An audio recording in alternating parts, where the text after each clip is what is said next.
ہند میں انوکھا مرکز تحفظ دین،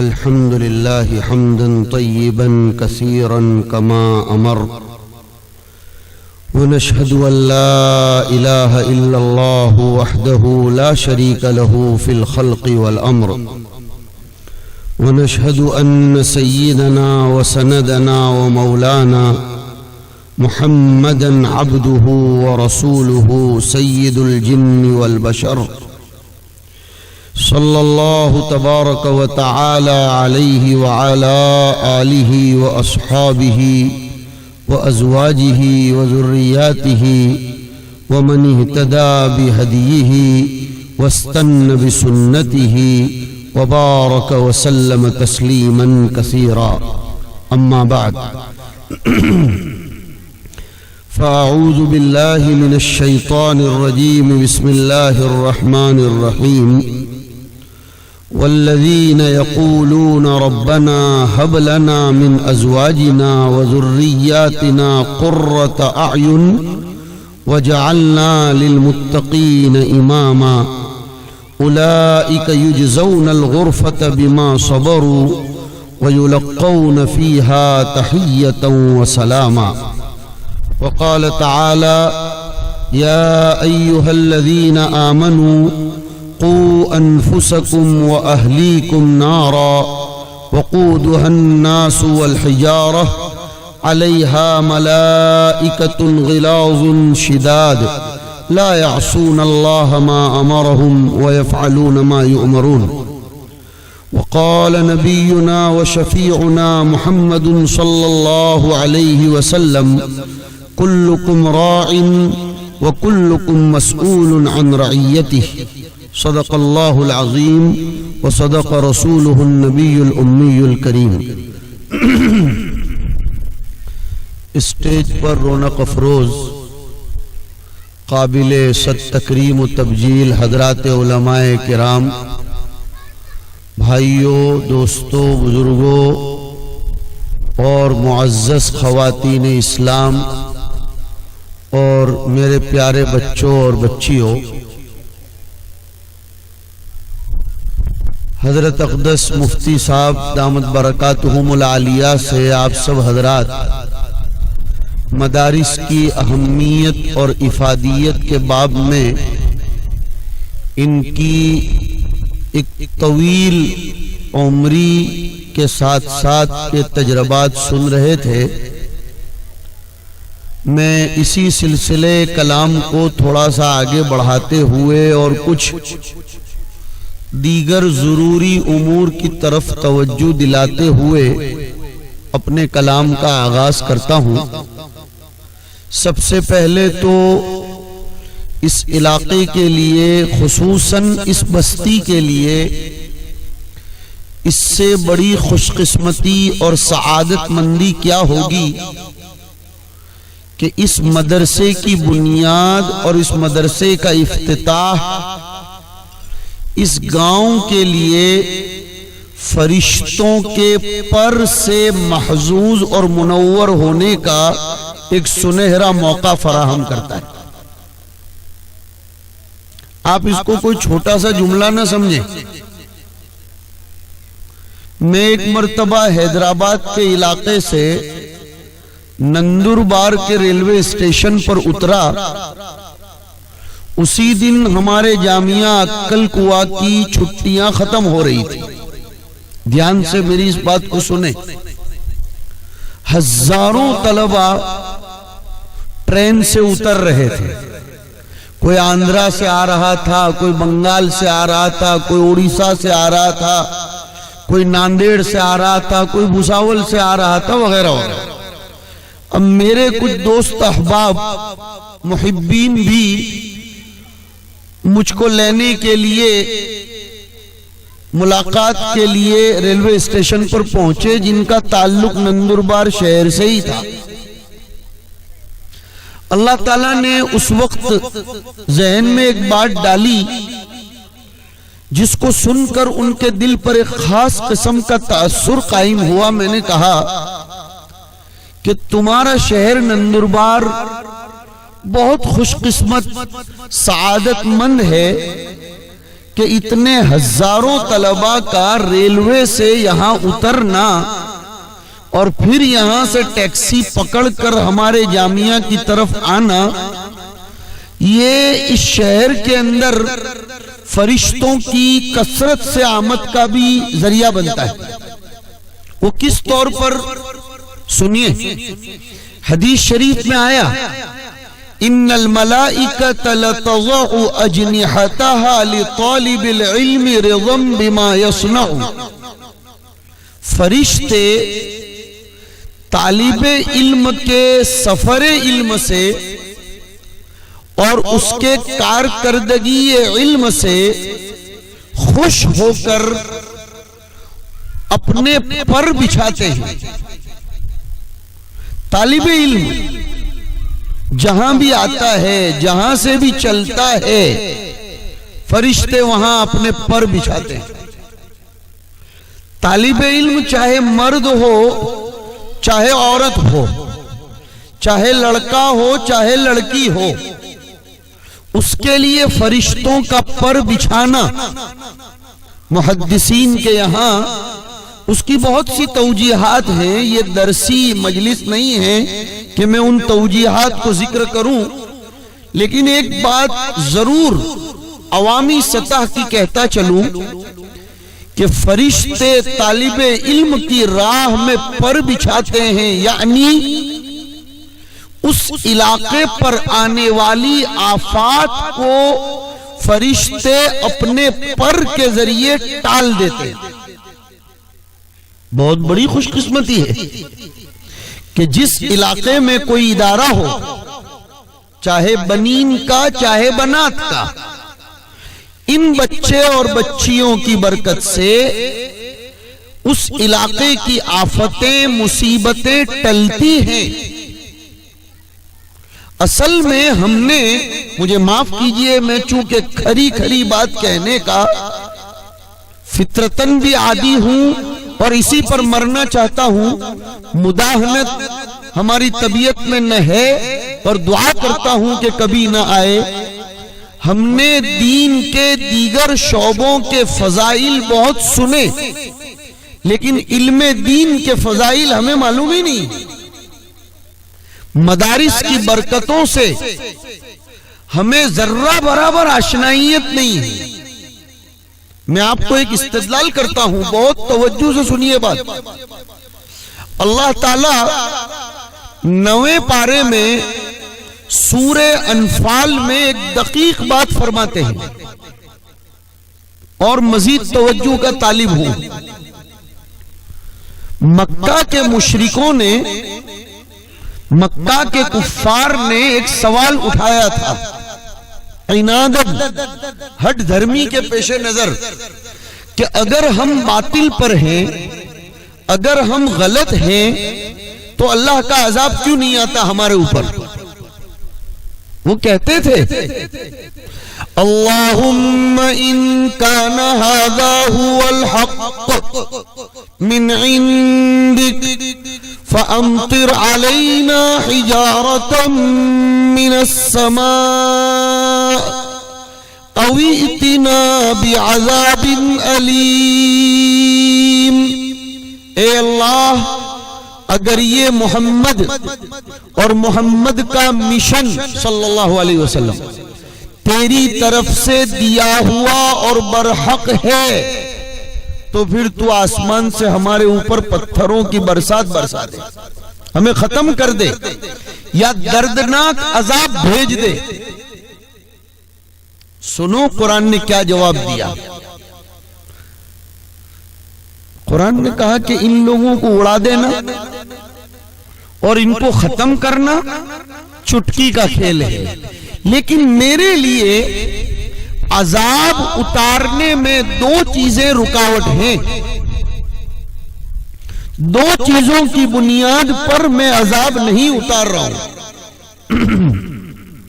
کون سی دو چیزیں؟ فرمایا وَمَا كَانَ اللَّهُ لِيُعَذِّبَهُمْ وَأَنْتَ فِيهِمْ. نمبر 2 وَمَا كَانَ اللَّهُ مُعَذِّبَهُمْ وَهُمْ يَسْتَغْفِرُونَ. مدرسے سے جوڑ رہا ہوں اس کو.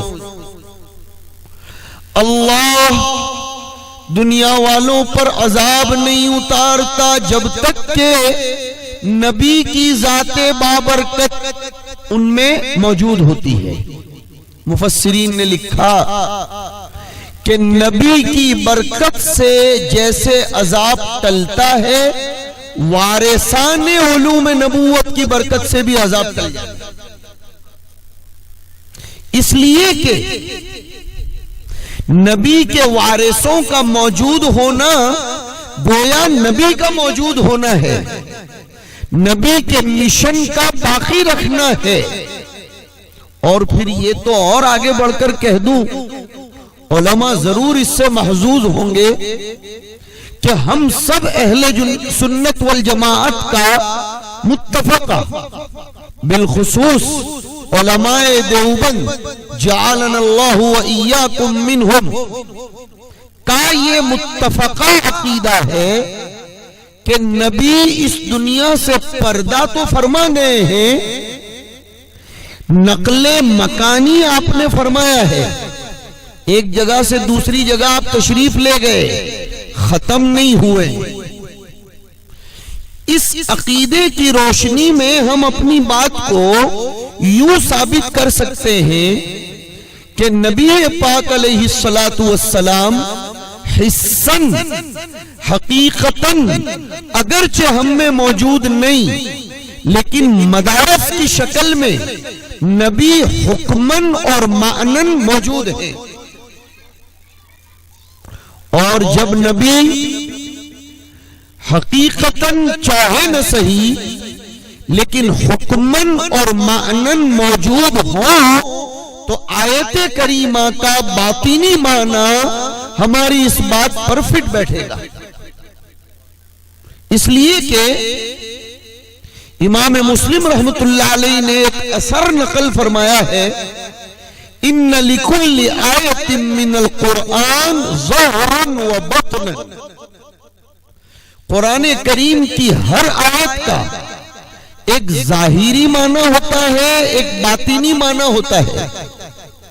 اور چونکہ حضرت اقدس مفتی صاحب کی سرپرستی ہم سب کو حاصل ہے اور دیگر مفتیان کرام بھی موجود، علماء جانتے ہیں کہ نصوص قرآنیہ سے مسائل کے استدلال کے کئی ایک طریقے ہیں، عبارت النص، اشارت النص، دلالت النص اور اقتضاء النص. اس آیت کریمہ کے تقاضے سے میں ذرا الفاظ عوامی سطح کے استعمال کر رہا ہوں، وہی مقتضائے نص کو میں نے کہا کہ آیت کریمہ اس بات پر دلالت کرتی ہے کہ جیسے نبی کی ذات کا دنیا میں موجود ہونا یہ عذاب الہی، غضب الہی، نقمت الہیہ کے ٹلنے کا سبب اور ذریعہ ہے، نبی کی ذات کا حکمن اور معنن موجود ہونا بھی اللہ کے غضب کے ٹلنے کا ایک بہت بڑا ذریعہ ہے. یہ علم کی شکل میں نبی ہمارے درمیان موجود ہیں. گویا یہ مدارس جس علاقے میں ہوں گے وہ علاقے اللہ کے قہر سے بچتے ہیں. کیوں؟ اس کو اور ایک انداز میں ثابت کروں میں.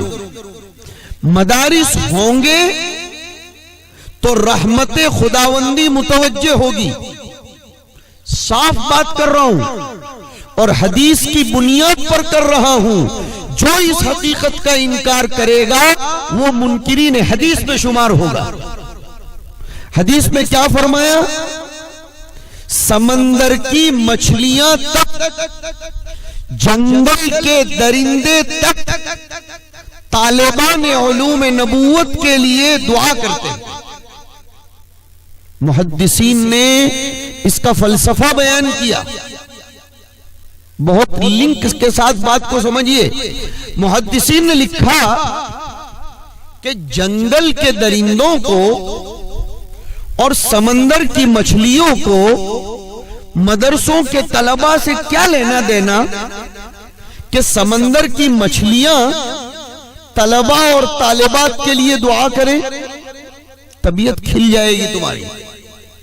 لکھا علماء نے، سمندر کی مچھلیوں کو یہ یقین ہے کہ ہماری بقا کا راز، ہماری زندگی کا راز ان طلباء و طالبات کی بقا میں ہے.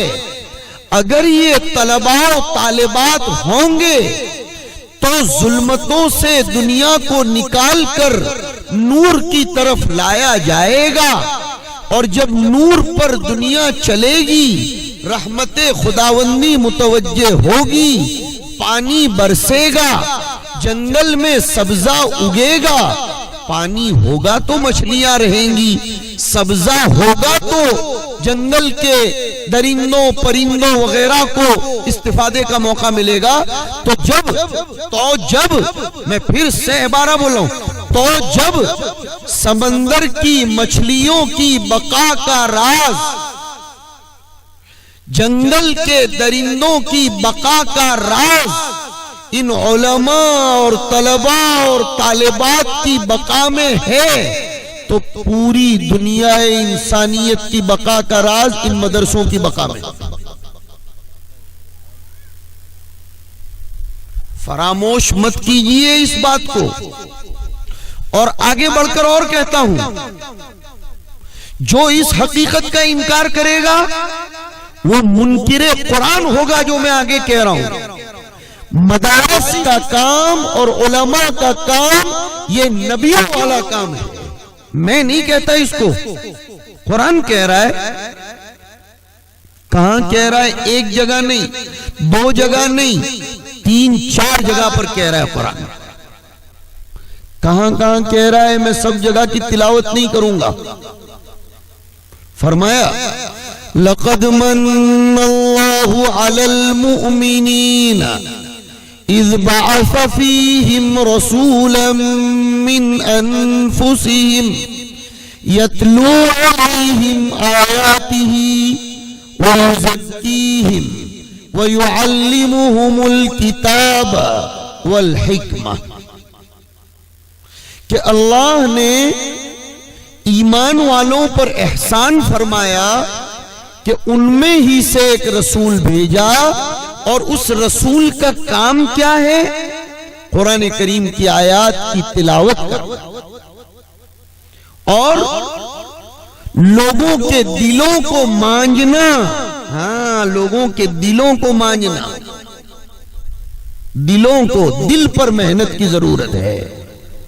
صرف ظاہر سنوارنے سے کام نہیں چلتا. آدمی اپنا ظاہر کتنا سنوار لے، لیکن اس کا دل اگر گندا ہے، حسد، کینہ، بغض، عداوت، انتقام کے جذبات، نفسانیت، ایک دوسرے کی کردار کشی اگر یہ ہے دل میں، تو پھر از دل جب خیزد ہی نہیں ہوگا تو بر دل ریزت کیسے ہوگا؟ نبی یہ کام کرتا. اور تیسرا، نبی کتاب اللہ کی تعلیم دیتے ہیں اور زندگی جینے کا گڑ سکھاتے ہیں. الحکمت کا عوامی ترجمہ کر رہا ہوں.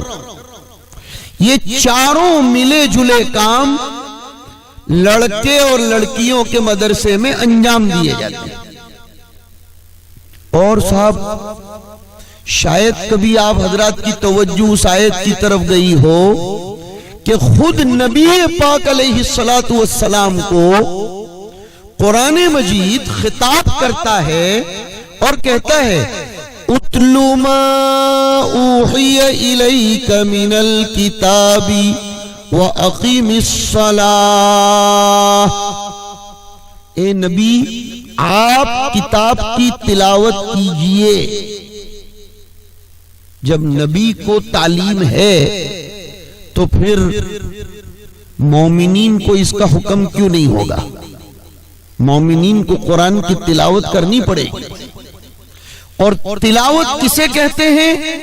اب آگے آئیے، اس طرح جوڑیے ذرا اور دلائل پر غور کیجئے۔ تلاوت کرنے کو کہا گیا لیکن فرمایا یتلونہ حق تلاوتہ اولئک یؤمنون بہ، کہ جب تک کتاب اللہ کی تلاوت اللہ کے نبی کے منشا کے مطابق نہیں ہوگی تب تک ایمان و یقین ادھورا ہے۔ اسی نبی کی منشا کے مطابق تلاوت کرنے کا گر ان مدرسوں میں سکھایا جاتا ہے۔ یہ مدرسوں کا بہت بڑا کام ہے۔ دوسرا، مدرسوں میں طلباء اور طالبات کو زندگی جینے کے گر سکھائے جاتے ہیں، معاملات، ایک دوسرے کو دھوکہ نہ دینا۔ دیکھو، یاد رکھو، ہمارے نبی صرف عبادات لے کر نہیں آئے، صاف صاف بات کر رہا ہوں، ہمارے نبی صرف عبادات کا شعبہ لے کر نہیں آئے، ہمارے نبی نے جہاں عبادات دی معاملات بھی بتلائے، معاشرت بھی بتلائی، آداب و اخلاق بھی سکھائے، بلکہ ایک جگہ تو فرمایا انما بعثت لأتمم مکارم الاخلاق، کہ مجھے اللہ نے دنیا میں اس لیے بھیجا ہے تاکہ میں لوگوں میں بلند اخلاق بتاؤں، لوگوں کے کیریکٹر بلند کروں۔ ہاں، کیریکٹر۔ آج کے مسلمان میں کچھ لائن کے اعتبار سے ترقی ہو رہی ہے، مانتا ہوں میں، عبادات کے اعتبار سے مسلمان کسی قدر ہی صحیح آگے بڑھ رہا ہے، لیکن اخلاقیات میں، آداب میں، معاملات میں، معاشرت میں گڑبڑ کر رہا ہے، وہ گڑبڑ کر رہا ہے۔ کیوں؟ اس کی وجہ پر غور کیا۔ شکایت تو بہت سنی ہوگی آپ نے، شکایت تو آپ نے بہت سنی ہوگی کہ مسلمان معاملات میں اور اخلاقیات اور معاشرت میں کمزور ہے۔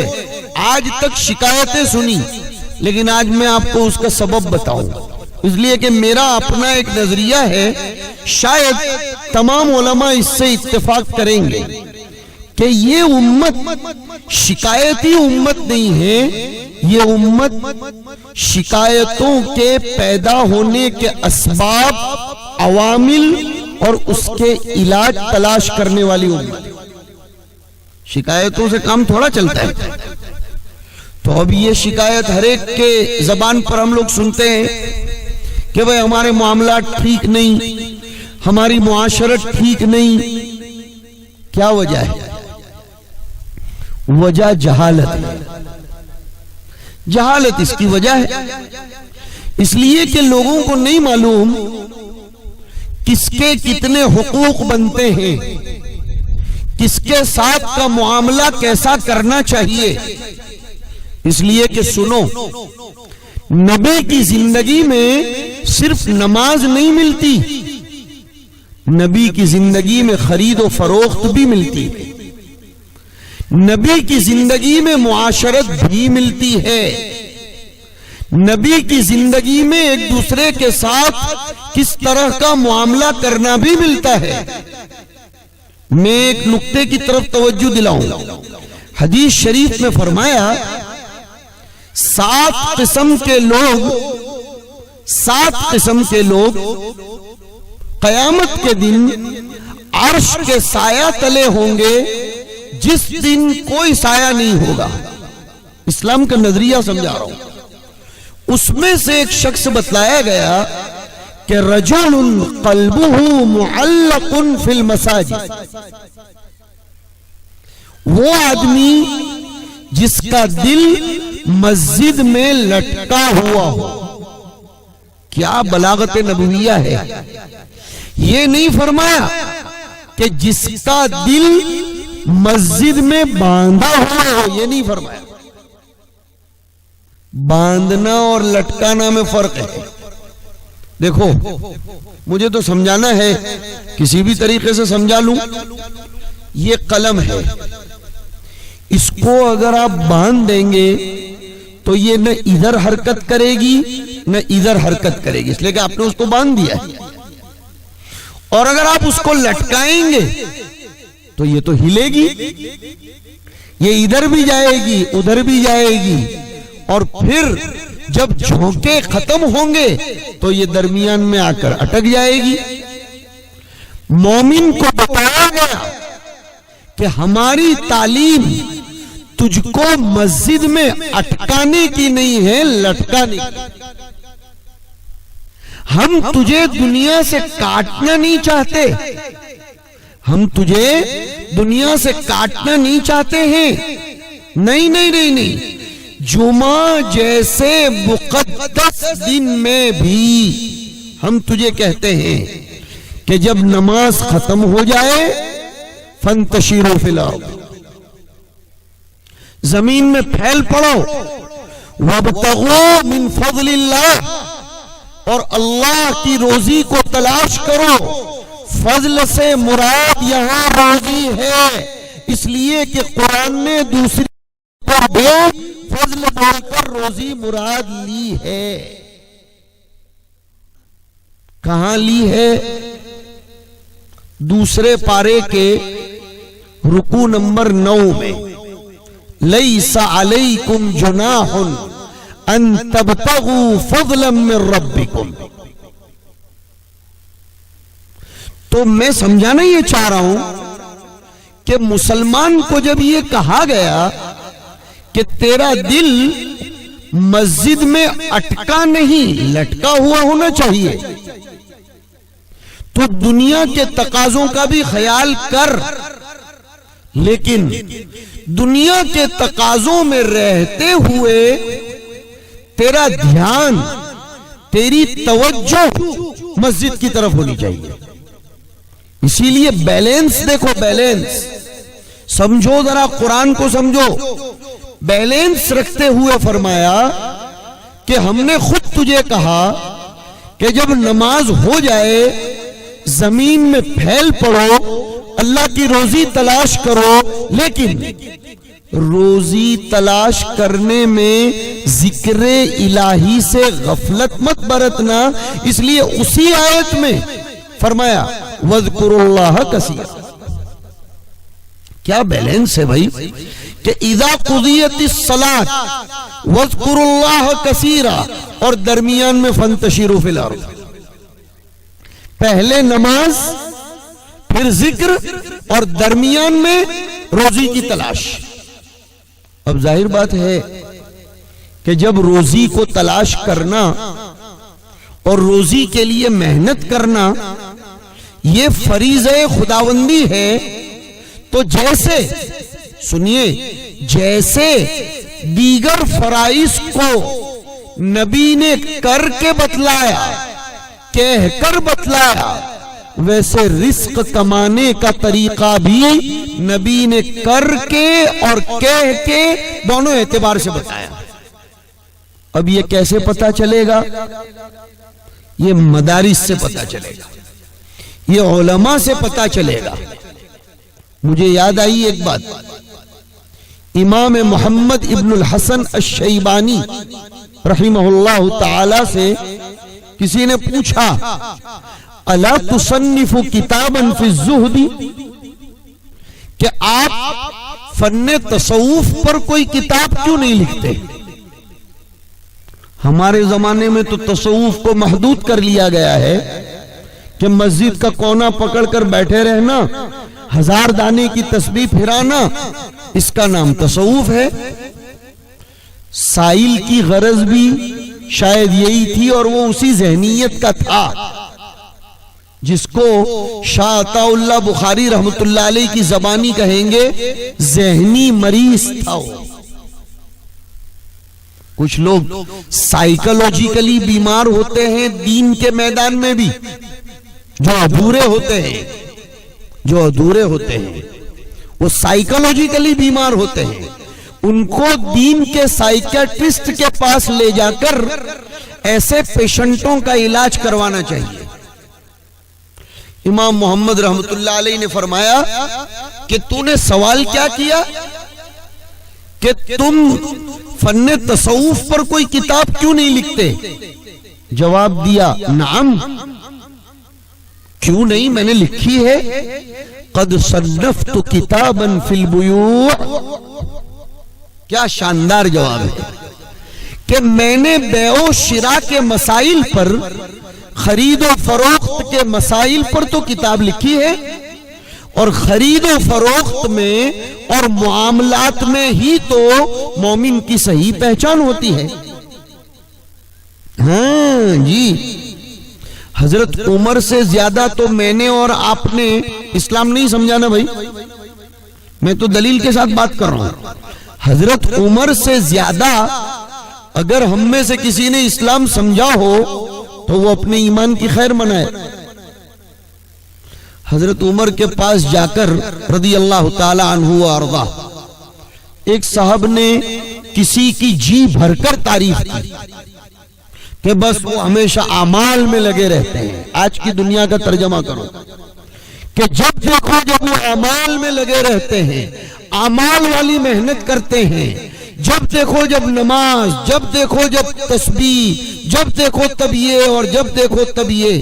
کیا کہنا صاحب، اگر ہمارے جیسا کوئی ہوتا کہتا ماشاءاللہ، کیا کہنا صاحب، ان کا اعزاز کرو، ان کا اکرام کرو۔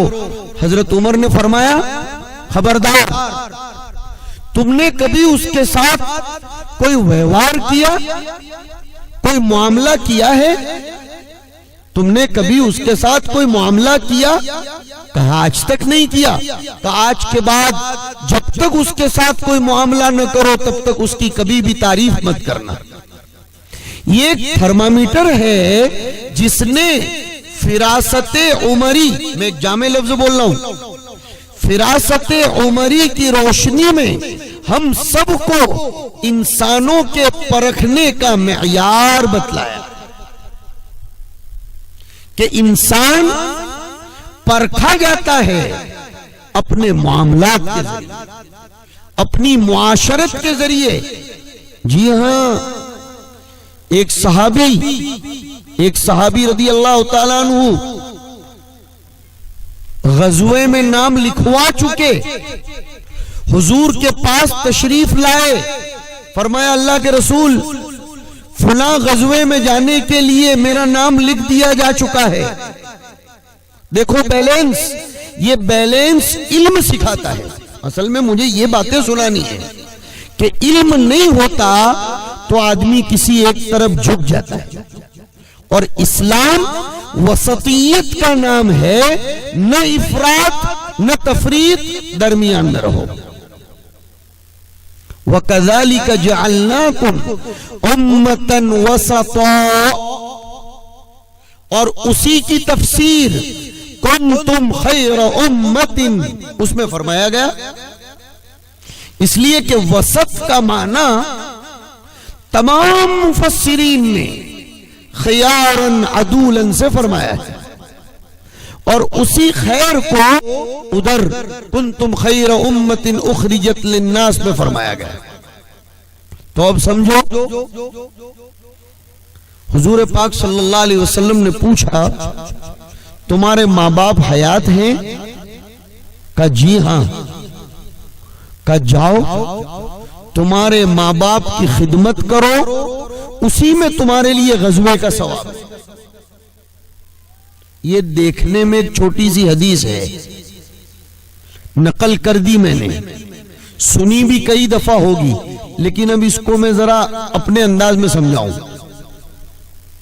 شریعت کی جامعیت اس حدیث کی روشنی میں ہم سب کی رہبری یہ کر رہی ہے کہ امت مسلمہ کے افراد عبادات کی لائن میں ہوں یا کسی بھی لائن میں ہوں، انہیں اپنے دیگر فرائض سے غفلت نہیں برتنی چاہیے۔ دیگر جو فرائض ہیں، والدین کے حقوق، آج امت میں کا ایک بہت بڑا طبقہ، امت میں کا ایک بہت بڑا طبقہ والدین کے حقوق میں زبردست کوتاہی کر رہا ہے۔ اور سن لو، روزی میں بے برکتی کے اسباب میں سے، خدائے پاک کی قسم، روزی کے بے برکتی کے اسباب میں سے ایک بہت بڑا سبب والدین کی نافرمانی۔ لیکن بتاؤں، ہمارے دماغ کو اصل میں ڈائیورٹ کر دیا گیا۔ ڈائیورٹ تو سمجھتے ہو نا، کنورٹ نہیں بول رہا ہوں، کنورٹ الگ ہے، ڈائیورٹ، چلو ڈائیورٹ سمجھا دیتا ہوں اپنی ایک دم دورانی بھاشا میں۔ روڈ پر کبھی کبھی کام چلتا ہے تو لکھا ہوا نہیں رہتا ڈائیورژن، سیدھا راستہ یوں چلتا ہے۔ اب آپ ذرا یوں ہو کر چلیے اور مجھے یہ بتاؤ، سنو ذرا سمجھو بھی، ڈائیورژن پر سے گاڑی گزر تو جاتی ہے لیکن دھول کتنی اڑتی ہے معلوم ہے نا؟ ارے بھائی، میں بھی ابناء السبیل میں سے ہوں، اس لیے جانتا ہوں۔ سفر لگا ہوا ہے زندگی میں، اور عربی زبان، علماء کرام توجہ دیں کہ عربی زبان کیا زبردست زبان ہے کہ اس نے مسافر کو ابن السبیل کہہ دیا۔ اب اس میں فقہ اللغہ کے قبیل سے آپ حضرات سمجھ سکتے ہیں۔ تو میری جو مثال ہے اس کو سمجھیے کہ جب یہ روڈ سیدھا جا رہا ہے لیکن اگر کام چلتا ہو تو ڈائیورژن دیا جاتا ہے۔ ایک تو ڈائیورژن پر چلنا خطرے سے خالی نہیں، دھول اڑتی ہے وغیرہ وغیرہ۔ ہمارے دماغ کو صحیح اسباب سے ڈائیورٹ کر کے کسی نے کرنی کرا دی، کسی نے بندش کر دی، کسی نے یہ کر دیا، کسی نے امک نے، کسی نے ڈھمک۔ یہ امک ڈھمک یہاں بھی بولا جاتا ہوگا۔ اصل سبب جو حضور نے بتلایا، شب جمعہ میں ایک تعویذ دیتا چلوں، ارے بولو، جمعہ کی رات ہے، ایک تعویذ دے دوں؟ کس چیز کا تعویذ معلوم ہے؟ جس کا ہر آدمی طالب ہے، روزے کی برکت اور عمر کی برکت۔ اور تعویذ کس کا دوں معلوم؟ سرکار دو عالم صلی اللہ علیہ وسلم کا۔ فرمایا، جو آدمی اپنی روزی میں برکت چاہتا ہو اور اپنی عمر میں برکت چاہتا ہو، وہ اپنے رشتوں کے حقوق ادا کرے۔ یہ نہیں فرمایا کہ وہ لمبی لمبی نمازیں پڑھے، یہ نہیں فرمایا کہ وہ کثرت سے نوافل ادا کرے، کیا فرمایا؟ رشتوں کے حقوق ادا کرے۔ اب رشتے کون کون سے، کتنے، اور کون سے رشتے کے کتنے حقوق ہیں؟ سن رہے ہو میرے الفاظ؟ رشتے کون کون سے ہوتے ہیں، رشتوں کی نزاکتیں کیا کیا ہیں، اور کس رشتے کے کتنے تقاضے ہیں، وہ مسجد میں بیٹھے رہنے سے نہیں آتا، وہ مدرسوں میں پڑھنے سے آتا ہے۔ آگے چلتا ہوں نا تاکہ میری بات کی دلیل بھی مل جائے۔ حسن بصری رحمت اللہ علیہ فرماتے ہیں، کبھی نہیں سنی ہوگی یہ بات سامنے بیٹھے ہوئے ہمارے بھائیوں نے، پتا تو چلے آپ کو کہ علم کسے کہتے ہیں۔ فرمایا، پڑوسی کی 3 قسمیں ہیں۔ ہم نے تو آج تک صرف اتنا سمجھا کہ پڑوسی پڑوسی. فرمایا ایک پڑوسی وہ ہے جس کے 3 حقوق. ایک پڑوسی وہ ہے جس کے 2 حقوق اور ایک پڑوسی وہ ہے جس کا 1 حق. چکرا گیا نا دماغ؟ ارے چکرایا کہ نہیں؟ کیوں؟ علم نہیں ہے. اب دیکھو علم آ رہا ہے. فرمایا اگر آپ کا پڑوسی مسلمان بھی ہے اور آپ کا رشتہ دار بھی ہے تو آپ کے اوپر اس کے 3 حقوق ہیں. ایک پڑوس کا، ایک رشتہ داری کا اور ایک مسلمان کا. اور اگر آپ کا پڑوسی مسلمان ہے لیکن رشتہ دار نہیں ہے تو اس کے 2 حقوق. ایک تو وہ آپ کا پڑوسی ہے اور ایک مسلمان ہے، اور ایک آپ کا پڑوسی نہ مسلمان نہ رشتہ دار، غیر مسلم ہے، پھر بھی اس کا 1 حق بنتا ہے اور وہ ہے اس کے پڑوسی ہونے کا حق. کون کہتا ہے کہ اسلام نے دہشت گردی کی تعلیم دی؟ اسلام نے تو نان مسلم پڑوسی کا بھی حق بتلایا، اور خالی بول کے نہیں بتلایا بلکہ حضور کے محلے میں ایک یہودی رہتا تھا. حضور اپنے یہاں جب کبھی بھی شوربہ بنواتے تھے تو یہودی کے گھر پر بھی شوربے کا سالن کٹورا بھر کے بھیجتے تھے. یہ کون سکھائے گا؟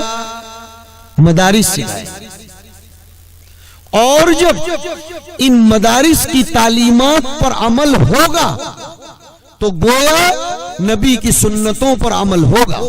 بات پہلے سمجھنے کی کوشش کریں گے آپ، بعد میں فتوے لگانے کے. ادھوری بات نہیں لینے کی. نبی کی سنت صرف مسواک میں، صرف کرتے میں، صرف ٹوپی میں اور صرف داڑھی میں محدود نہیں ہے. نبی کی سنت اس کے سونے میں، اس کے جاگنے میں، اس کے اٹھنے میں، اس کے بیٹھنے میں، اس کے لینے میں، اس کے دینے میں، اس کے کھانے میں، اس کے پینے میں، اس کے معاملات میں، اس کے چلت پھرت کے ہر شعبے میں نبی کی سنت ہے. دلیل میں نے آپ کو بولا دلیل کے ساتھ بات کرنی چاہیے تاکہ کسی کو انگلی رکھنے کا موقع ہی نہ ملے.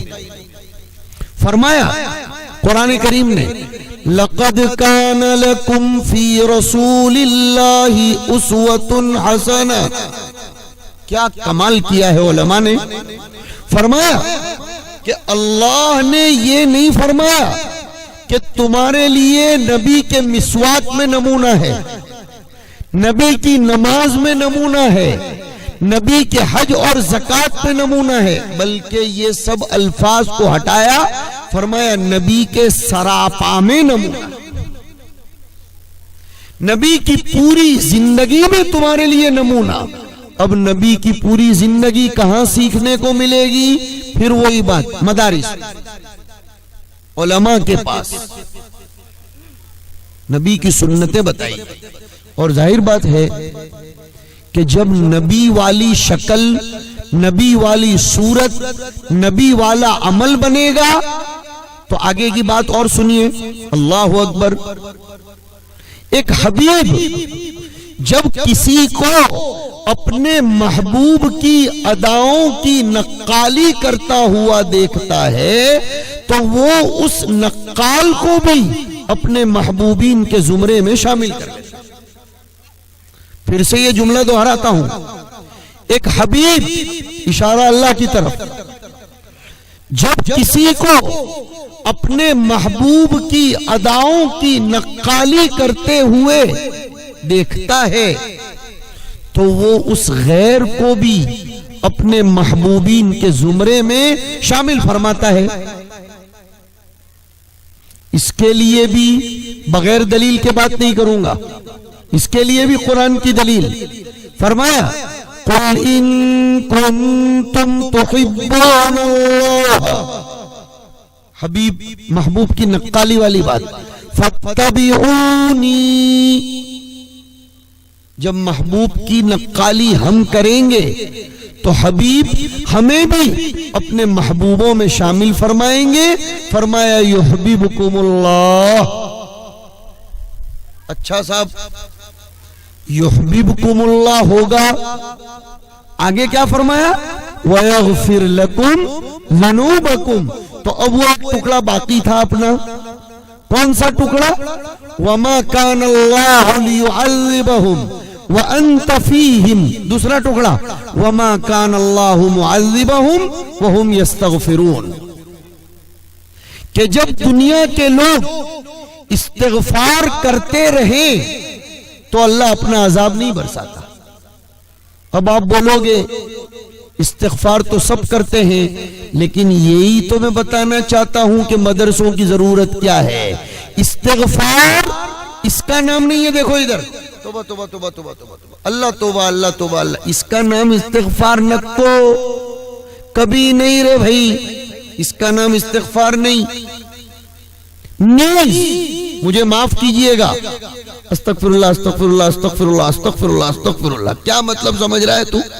کیا مطلب سمجھ رہا ہے استغفر اللہ کا؟ کہ بس پڑھ رہا ہوں؟ نہیں نہیں، یہ کوئی وظیفہ تھوڑا ہے استغفر اللہ.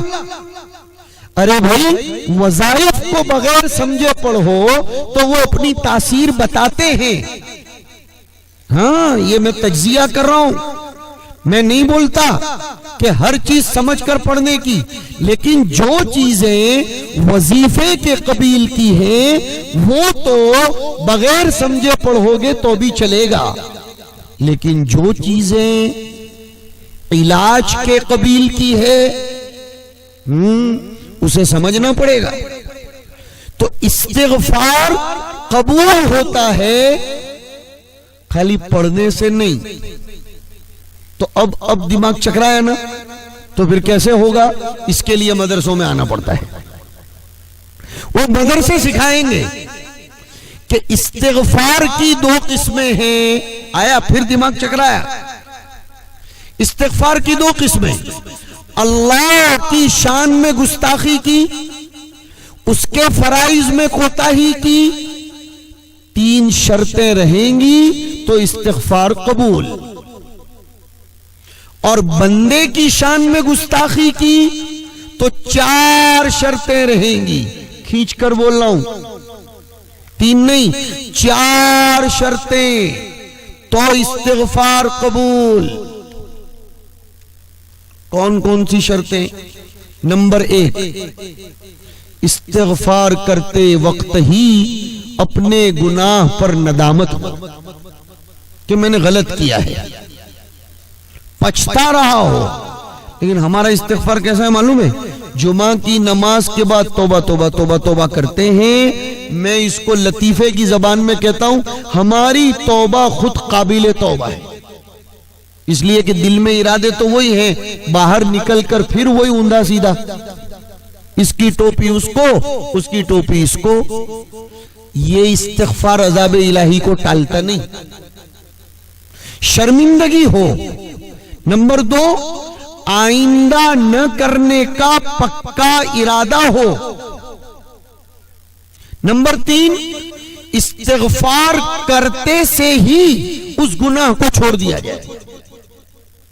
اور اگر بندے کی شان میں کوتاہی کی ہے تو تیسری شرط یہ ہے کہ جس کے ساتھ معاملہ بگاڑا ہے اس سے اپنے معاملے کو صاف کر دیا جائے. یہ ضروری ہے. ایک آدمی نے، سنو، ایک آدمی نے اپنی بہن کا حق نہیں دیا. ہاں مدارس میں پھر لا رہا ہوں میں آپ کو. ایک آدمی نے اپنی بہن کا حق نہیں دیا، یا چھوٹے بھائی نے اپنی ماں کے ساتھ رہنے کی بنیاد پر بڑے بھائی کا حق دبا لیا، یا بڑے نے چھوٹے کا حق دبا لیا. اب وہ جا رہا ہے عمرے پر. آج کل خوب جا رہے ہیں نا لوگ عمرے پر. کیونکہ اب تو روح افزا شربت کی ایڈورٹائز کم آ رہی ہے، عمرے کی ایڈورٹائز زیادہ۔ میرے بھائی، میرے بہت پیارے بھائیوں، میرے بہت پیارے بھائیوں، دل بناؤ پھر عمرے پر جاؤ۔ دل بناؤ، دل، اللہ کی عظمت کا استحضار پیدا کرو۔ میں اپنے طلباء سے سال کے شروع میں ایک بات ہمیشہ کہا کرتا ہوں کہ استاذ کے درس سے استفادے کی اولین شرط استاذ کی عظمت، استاذ کی عقیدت، استاذ کی محبت ہے۔ تو ایسے آپ سے کہتا ہوں، بیت اللہ کے انوار سے استفادے کی شرط اولین اللہ کی عظمت کا دل اور دماغ میں ہونا، اللہ کی عقیدت کا ہونا، اللہ کی پہچان کا ہونا۔ تو اب ایک آدمی ہے، اس کے باپ کا انتقال ہو گیا، وہ اپنی بہن کا حق ادا نہیں کرتا، وہ اپنے بھائیوں کا حق ادا نہیں کرتا، وہ اپنے چچا اور پھوپھیوں سے رشتہ بگاڑتا ہے، اور عمرے پر عمرے کیا جا رہا ہے، کوئی مطلب نہیں۔ تو اب سوال ہوگا کہ بہن کا حق کیا ہے؟ مدرسے میں آنا پڑے گا۔ بھائی کا حق کیا ہے؟ مدرسے میں آنا پڑے گا۔ اور جب تک ان باتوں پر عمل نہیں ہوگا، رحمت خداوندی متوجہ نہیں ہوگی۔ میں جا رہا ہوں اب اپنے بیان کے اختتامی نکات کی طرف، کہ اللہ عز و جل نے اس دنیا میں امن اور سکون کے بحال رکھنے کے لیے شرط قائم کی ہے۔ سکون اتنا سستا نہیں ہے کہ تعویذوں سے مل جائے گا، محبتیں اتنی سستی نہیں ہیں کہ تعویذوں سے مل جایا کریں گی۔ یہ ایڑے بنانے کے دھندے ہیں کہ میاں بیوی میں محبت تو کا بنا تعویذ، نہ دبا ادھر قبر کے نیچے، نہ ادھر دبا ادھر دبا، لا حول ولا قوت الا باللہ، انا للہ و انا الیہ راجعون، بری عقل و دانش بباید گرست۔ نہیں، ایک نظام ہے اللہ کا، ہاں اللہ کا نظام ہے بھائی، اس میں رکھنا اندازی نہیں کر سکتے۔ کیا نظام ہے؟ من عمل صالحا من ذکر او انثى وهو مؤمن، جو بھی اپنے عمل میں صلاح پیدا کرے گا، پھر مدرسوں میں لا رہا ہوں آپ کو، جو بھی اپنے عمل میں صلاح پیدا کرے گا۔ سوال پیدا ہوتا ہے، صلاح عمل میں کیسے آئے گی؟ آؤ مدرسے، مدرسہ بتائے گا۔ عمل میں صلاح آتی ہے، سنو آگے کا جملہ، اگر عمل میں صلاح آئے گی، وہ عمل قبول کرنے کے لائق بنے گا۔ صلاح آتی ہے دو شرطوں سے، دو شرطیں۔ نمبر ایک، اخلاص، اس کی تو بہت آئی جا رہی ہے بے شک، لیکن دوسری شرط کو مفقود نہیں نہیں نہیں نہیں، اخلاص کے ساتھ نہج نبوی کے مطابق عمل کا ہونا۔ حضرت جی مولانا الیاس صاحب رحمت اللہ تعالی علیہ فرمایا کرتے تھے کہ کسی بھی محنت کے، چاہے وہ مدرسہ ہو، ہاں میں مدرسے کے آج سنگ بنیاد کے مناسبت سے یہ بات کہہ دوں ذمہ داروں کو بھی، کہ کوئی بھی مدرسہ، کوئی بھی تنظیم، کوئی بھی تحریک کامیاب ہوتی ہے تین شرطوں پر۔ کیا قیمتی بات فرمائی۔ نمبر ایک، اخلاص۔ نمبر دو، وحدت فکر۔ وحدت فکر یہ مسلمانوں میں اس زمانے میں بہت ضروری ہے۔ وحدت فکر کا مطلب ہم سب کی فکر، نئے گاؤں والوں، ہم سب کی فکر اس مدرسے کی سنگ بنیاد کے موقع پر یہ ہو کہ ہمارے علاقے سے جہالت چھٹ جائے، علم کے بادل یہاں منڈلانے لگے اور باران رحمت خداوندی متوجہ ہو جائے۔ اس کو کہتے وحدت فکر، ہر ایک کے دماغ پر یہی فکر ہو۔ اور تیسری بات جس کی وجہ سے حضرت جی کا یہ ملفوظ یاد آیا رحمت اللہ تعالی علیہ، نہج صحیح، صحیح ڈھنگ، نبی کے طریقے کے مطابق۔ اسی لیے تو دیکھو ہم لوگ نمازیں پڑھتے ہیں، لیکن ہماری نمازوں نے ہمیں بے حیائیوں اور برائیوں سے روکا؟ جواب دو، ارے دو جواب، سامنے والے مجمع سے پوچھ رہا ہوں۔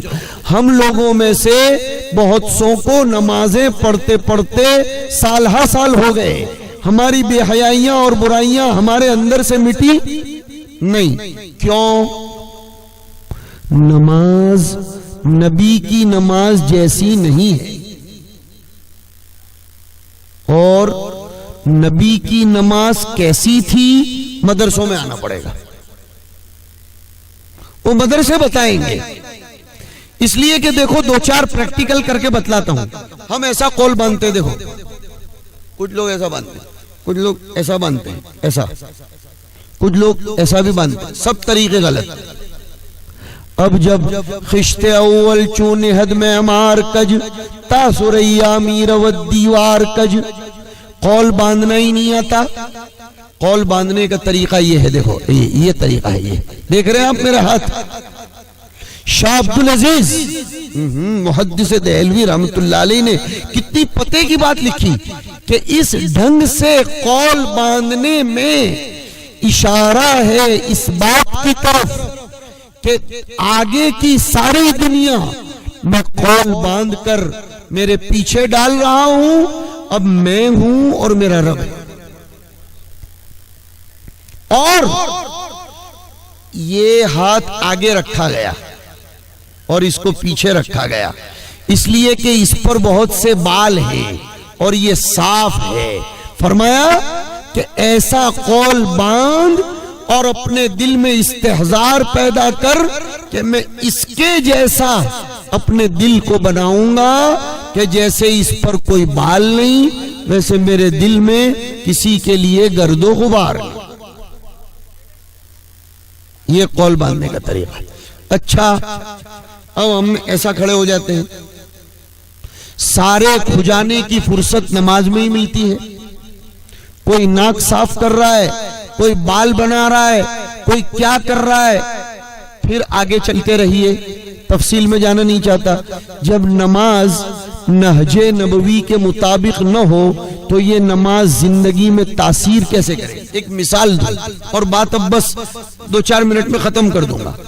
آپ دوا لے رہے ہیں، دوائی آپ لے رہے ہیں ڈاکٹر کی، لیکن ڈاکٹر کے بتائے ہوئے طریقے کے مطابق نہیں لیتے، یہ دوا اپنا اثر بتائے گی؟ بولو، ارے بولو نہیں۔ بس جب 25 روپے کی دوا ڈاکٹر کے طریقے کے خلاف لینے سے اپنا اثر نہیں بتاتی تو پھر